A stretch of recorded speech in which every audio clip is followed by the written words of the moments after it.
joined with me is Dr. Tamika Manning and Dr. Tyrone Burton. So today our guest is Dr. Burton. Dr. Burton, introduce yourself and tell us a little bit about you. Thank you, Dr. Gibbons, and let me say thank you all both for allowing me to be your special guest on today. I am a distinguished retired principal from Caddo Parish Schools. After finishing my retired and getting my doctorate, I was fortunate to be able to get a job as a turnaround specialist at the Rensselaerville Institute. So I fly around working with schools, turning those schools around. However, I also started my own company called Passion Driven Leadership.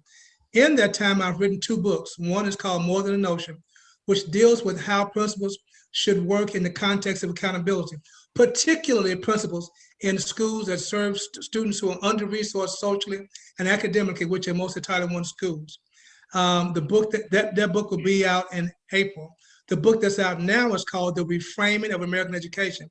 And that takes a look at how education should look post-COVID-19. And there are some very factual things that we should be doing. So the education does not look now how it used to look before COVID-19, because we all know education pre-COVID-19 was designed for haves and have-nots, and we can no longer have that happen. Right. Mental health is huge. Absolutely. I'm an educator as well. Working in the schools, there were already a lot of issues associated with kids and trauma and mental health and counseling and getting the correct wraparound support services. So you've been an educator for 20 plus years. Tell us now what you're seeing as opposed to what it used to be years ago when you started. I am so glad you asked that question, particularly post-COVID-19. In schools that have populations where students are under-resourced academically and socially, which is most of Title I schools. Not only are students stressed, but teachers are stressed. In fact, a study came out in WebMD, December 20th, and the study dealt with empathy. And it says that COVID-19 has adversely affected women more than men. And the meter they used was measuring empathy, and one of the most empathetic groups of people are people who serve in education and healthcare.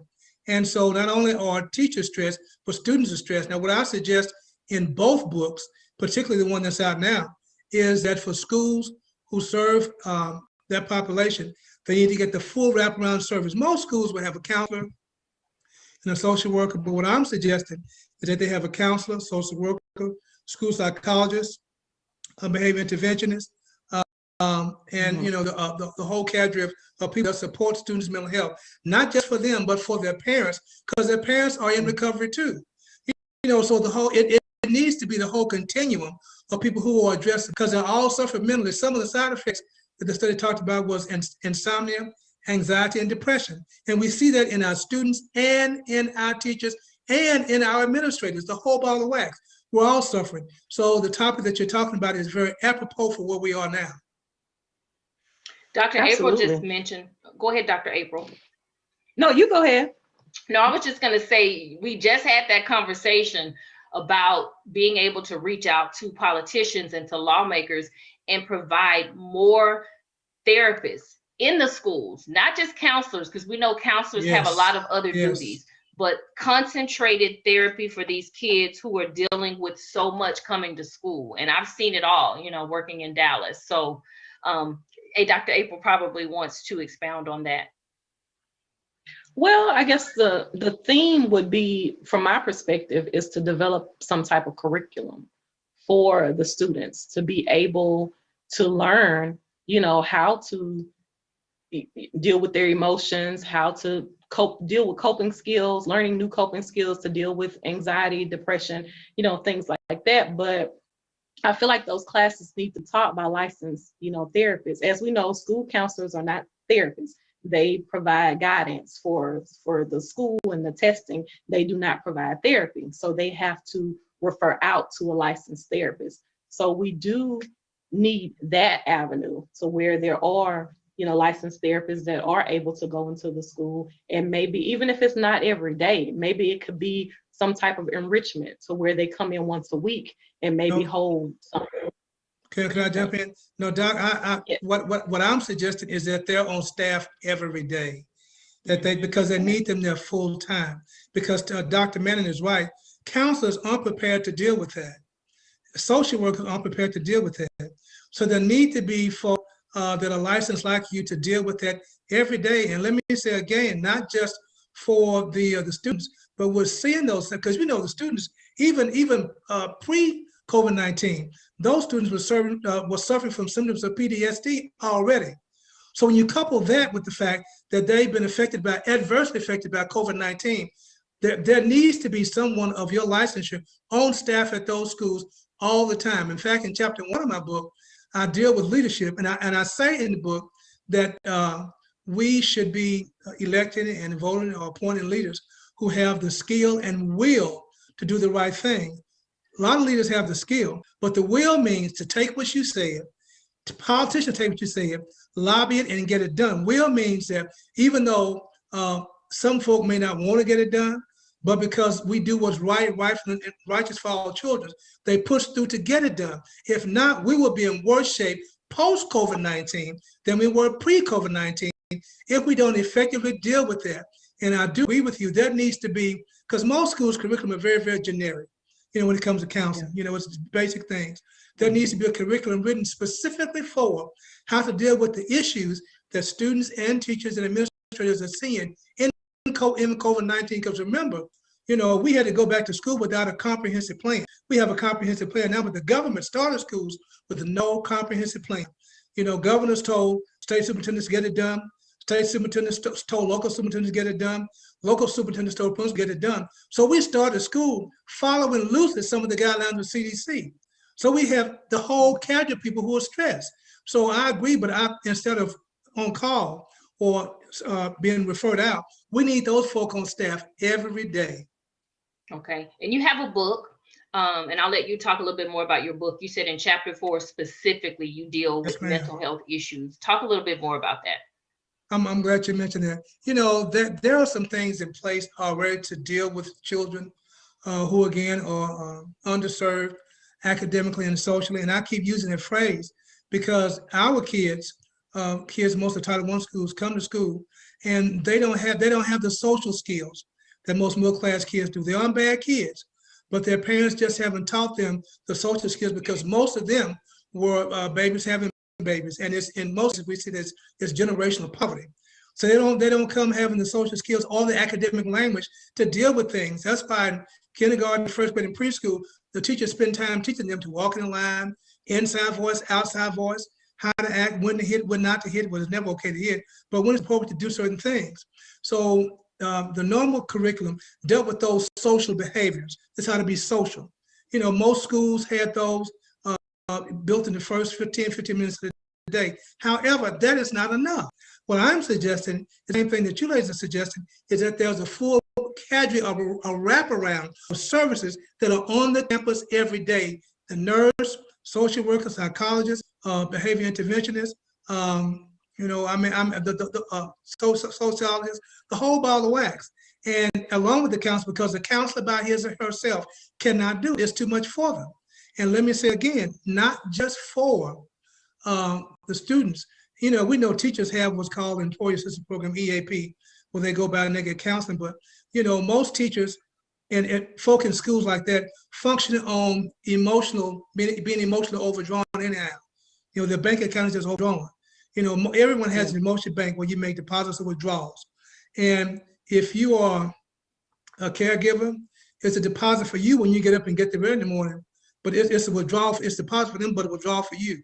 If you take care of anybody, by the time most teachers and administrators get to work, they deposit it in somebody else, but it's been a withdrawal for them. So most of us come to work with an emotional bank account that is overdrawn already, and we're still working. So all those services need to be there all the time on the site for everyone. If not, I promise you, education there will be a bigger diaspora between the have and have-nots. And we already know that diaspora, that chasm already exists between the have and have-nots. So Dr. Given, I implore you and challenge you to really pursue that passion of lobbying politicians to make that happen, because our schools need those services. Okay. I absolutely agree. I think the big issue is going to be funding. Like, how is this going to be funded? That's the problem. Well, fortunately, President Biden has fully funded a lot of educational initiatives. Most notably right now, we have the CARES Act. And in the CARES Act, there are loads of money to support schools who are dealing with COVID-19 issues and issues wrapped around that. So Dr. Gibbons, let me just safely say the money is there. The problem, however, is going to be what I mentioned in terms of skill and will. It's going to take politicians having the will to do the right thing.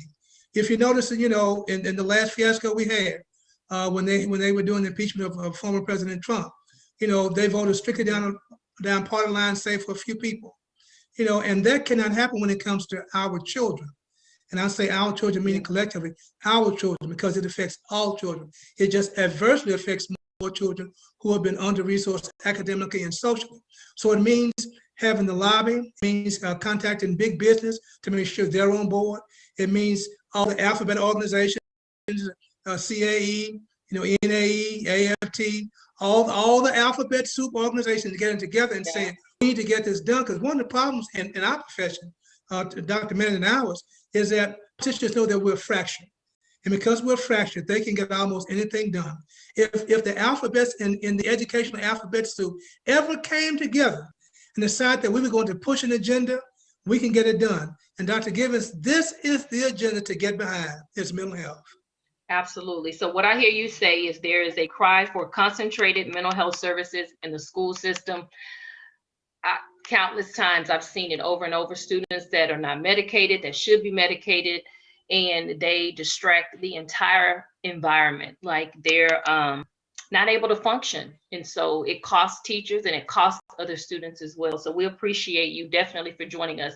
If you could give us your information to obtain your book or books. Yes, ma'am. You can get my books on Amazon, Barnes & Noble, and my website, www.passiondrivenleadership.org. Just go to Amazon and put in Dr. Tyrone Burton, and my books will pop up. Okay. And or Barnes & Noble, or my website, www.passiondrivenleadership.org. And I charge and challenge all of you, because I really do believe that what Vice President Kamala Harris says is true. She says unity is our strength and diversity is our power. And John Lewis said that we should be getting in good trouble. It is past time that we start to get into good trouble. And if we truly believe that unity is our strength and diversity is our power, then we can ensure that there is true liberty and justice for all, not just some, but for all. So I appreciate what you ladies, what you doctors are doing and sounding the battle cry for mental health, particularly in education, because it's long overdue. Thank you. We appreciate the passion that you have and all of the experience that you actually have dealing with the kids and the students in the Louisiana area. We definitely appreciate it. Again, thank you guys so much for joining us. Dr. April is going to end with a positive affirmation as we get ready to close. Thank you. Okay. Well, the positive affirmation for today is everything is always working out for me. Everything is always working out for me. I love it. Thank you so much. Thank you, Dr. April. Thank you, Dr. Burton. Thank you all for allowing me to come and share today. All right. And thank you guys for joining the chamber. Have an awesome, awesome day.